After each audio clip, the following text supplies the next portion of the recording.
Hey everybody, Chris Henderson here from Northern Tribe Outdoors, and it's time for an Overlander update.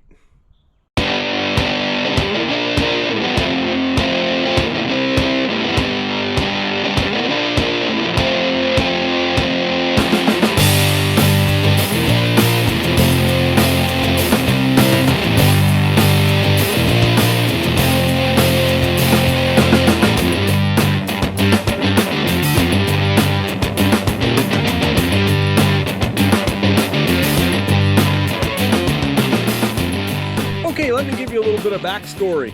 The last few years, we've really developed the Suburban into an Overlander with the awnings and whatnot that we can be fairly comfortable out there camping.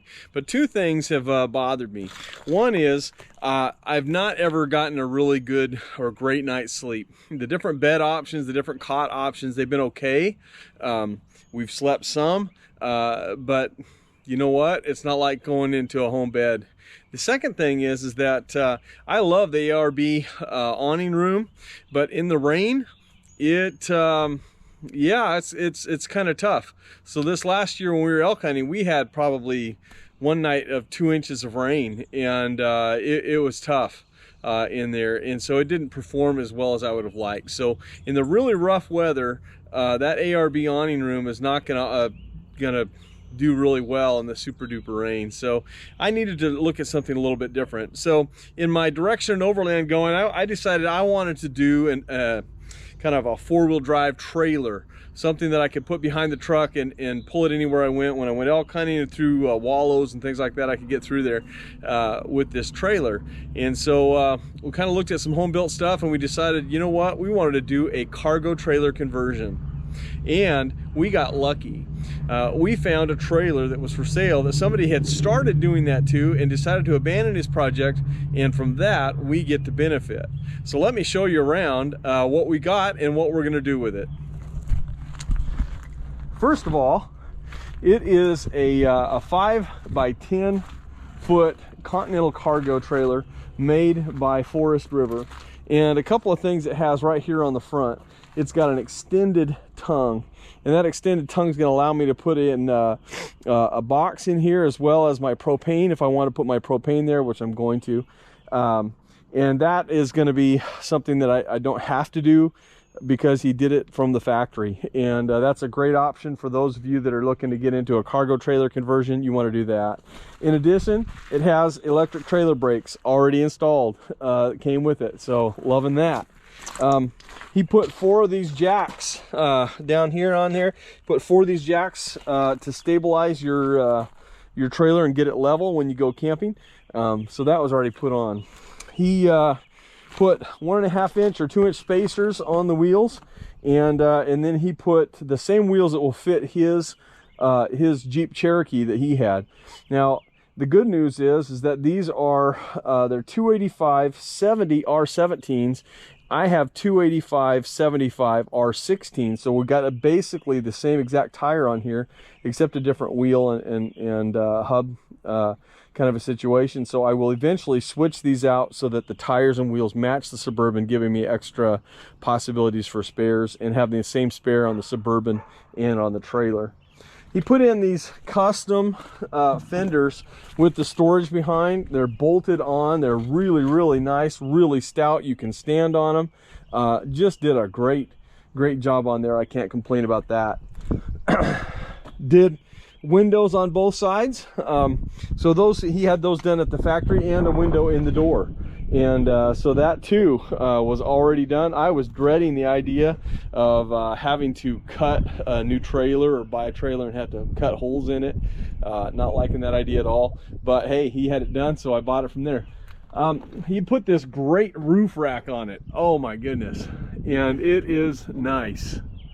It is nice. Stout, sturdy. I haven't fully decided yet, but I'm probably going to actually mount my solar panels up there, at least one of them, and maybe both of them. If I get another solar panel, put another solar panel up there. So I'm liking that. So this was a great deal. That's in essence the stuff that he had done to it before I even got it. Now that I have it, I've started doing some things to it. First thing I did was I took off all the walls and I insulated it. Here's some pictures. I don't know where I'm going to put them, somewhere on here you can see. I decided not to do this until I got a little bit down the road on this build because I don't know, you know those builds where they show you a guy cutting insulation and taping it to the walls? That's not very exciting. So there you go. You saw a couple pictures. I did that. Then I put the walls back on. Now I am preparing for the next few steps. One is I put a dividing wall. We're going to go with a galley in the back. For us, we don't want to eat inside the trailer. We're going camping. If we wanted to stay indoors, we would stay home. But since we're out in the outdoors, we want to camp outdoors. And so that means we're going to be eating outdoors, preparing our food outdoors, and just using the trailer as a place to sleep, essentially, and store stuff, keep stuff dry. So we're putting a galley in the back. So in order to do that, I came in 21 inches from, or 22 inches from the back of the trailer and put a dividing wall. Let me show you that. So as you can see, insulation's in here. I put the walls back on, and then there's the dividing wall. And what this allows us to do is have a full-size bed in here, nice, comfortable, regular bed that we'll be able to sleep in, and that'll be really, really nice. I am just getting ready. Here's my battery box for my previous stuff. I want to make sure that my Suburban remains an Overlander, so I'm going to keep all the stuff that I have in my Suburban, but I'm going to be able to move it over to the trailer. So this is my battery box with the battery monitor, 100 amp hour lithium, and I put that on there with the Anderson plug, and so I'm going to go ahead and wire this in. This is going to be my fuse block, but I'm going to wire it in with an Anderson plug. So connecting my battery, I'll just connect it right up with Anderson plugs, and going to wire in some lights, a good fan. There's a little fan in there right now, but I'll put a really good fan in there, probably a max fan. This will be a little bar, and then there will be shelves, 2 sets of shelves up here on this area. And on the back side of this is where the pantry is going to go, or the galley is going to go, rather. So back here, we're going to have the galley, and this is just some extra wood that I'm hiding from the rain. Our plan for the galley is going to go simple. We are going to have our we have our truck fridge here. I'm going to have it on a slider, and so I'll pull that out so that I can access my truck fridge, and then we'll have a countertop here, and then 2 shelves. One shelf will be shorter, the other shelf will be longer. We'll be able to put you know, small Rubbermaids or whatever to put our stuff that we want to store in there. Then we'll have a set of drawers, and then probably just one little space down here that will be for like cords and chains or whatever else we want to put in there. One other thing, he does have a hitch on the back, which means we can put a bike rack back there, but I like it because it's a recovery point if the trailer ever gets somewhere where it ought not to be.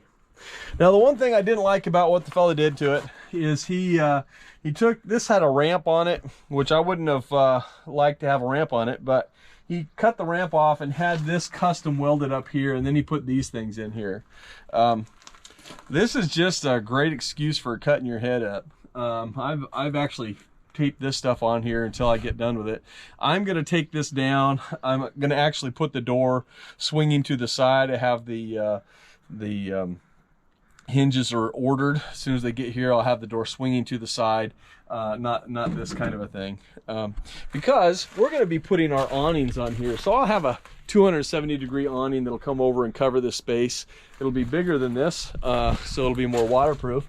And then we'll have the ARB awning over on this side with the awning room on the end. So we'll be able to have our place where we climb in there to go to bed, but we'll also have the place out here where we're able to sit out here in a bug screen room, or change our clothes in here or whatever, because we'll have that in there. So, but that's the project. I'm obviously not completely done with it. My next step is to do some of the wiring, and also I will be putting in my my heater, my Propex heater. I'll be coming through the floor, and it'll be vented out here, so it'll be on the outside, but it'll still be able to connect to my trailer. And I'll be able to use it in a more portable sense too, because I've got it in a box. So that's my Overlander update for right now, and I'll keep you posted as I get closer and get more finished on this Overland trailer. Hope you enjoy it, and I'll see you out on the trails.